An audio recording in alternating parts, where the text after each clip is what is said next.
আমি social media ও social life থেকে এটুকু বুঝেছি যে যে যত বেশি অনেস্ট তার লাইফে তত বেশি ট্রাভেল। ডিফারেন্ট শুধু এই জায়গাগুলোতে যে অনেস্ট ব্যক্তিগুলো কোনো মতেই ওই পাজির পাঝাড়াগুলোর মতো বদ হতে পারবে না। নো মানে না। আর এই ভদ্রভাবে যতই ভিডিও বানাই না কেন তা কোনো মতেই ভাইরাল হবে না। সাবস্ক্রাইবার গেইন করা তো ভুলেই যাও। আর এরাই ডায়লগ দিয়ে দিয়ে বেড়াবে, ও এইসব বাজে ভিডিও না বানালে ভাইরাল হওয়া যায় না। হ্যাঁ, তোমাদের মতো লোকগুলোই তো বাজে বাজে ভিডিও দেখার জন্য বসে থাকে, তবেই তো তাদের এত এত সাবস্ক্রাইবার। আর আমি যে ভালো করে একটু ভিডিও বানানোর চেষ্টা করছি সেখানে তোমাদের ইচ্ছে করে না একটু সাবস্ক্রাইবার বাটনটা টিপে যেতে।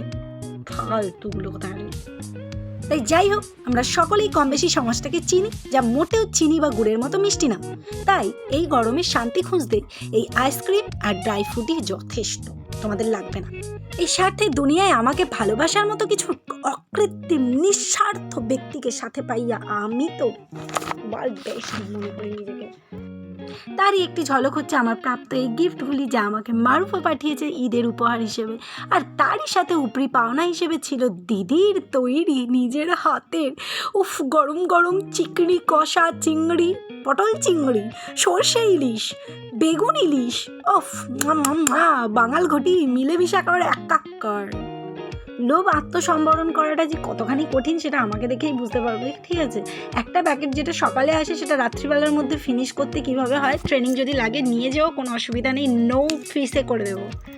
এরপর সন্ধ্যায় একটু নিজে হাতে বানানো হলো আলু কা পরাঠা। দেখিয়া শুনিয়া একটুও কষ্ট পাবেন না, ঠিক আছে? আগের দুটো যেভাবে নষ্ট হয়েছে সেই তুলনায় এটা তো একেবারে পরম সুন্দরী বলা যেতে পারে, ঠিক আছে?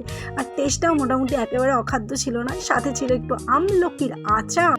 সত্যি যদি এমনটা হতো, ভালো মন্দ খেতেই থাকতাম পেটেও ভরে, অথচ কোনো রকম কোনো ওয়েট গেইন হতো না। কি পরম আনন্দটাই হতো না, আর নিজেকে মনে হতো পরম সুন্দরী। বাট এটা তো পসিবল না। যেমনটা ঠিক তোমরা ভালো ভিডিওগুলিকে সাবস্ক্রাইব করবে না, লাইক করবে না, আর কমেন্ট করা তো ছেড়েই দিয়েছো। সো থাকো তোমরা তোমাদের ভাও নিয়ে, ভাই আমি তো আমার কাজ করে চললাম। তো ভালো লাগলে থেকে যেও পাশে, আর দেখো কেমন লাগছে, তোমরা কিভাবে দিনটা কাটাও এবং কি কি করো জানাতে ভুলো না। তবে আমি মনে করি যে মোটামুটি কিছু মানুষ তো আছে যারা আমার সাথে যুক্ত হয়েছে, আর আমার এই ছোট্ট পরিবারে তাদের জন্য আমাকে করে যেতে হবে কিছু একটু, সেটাই তো। টাটা।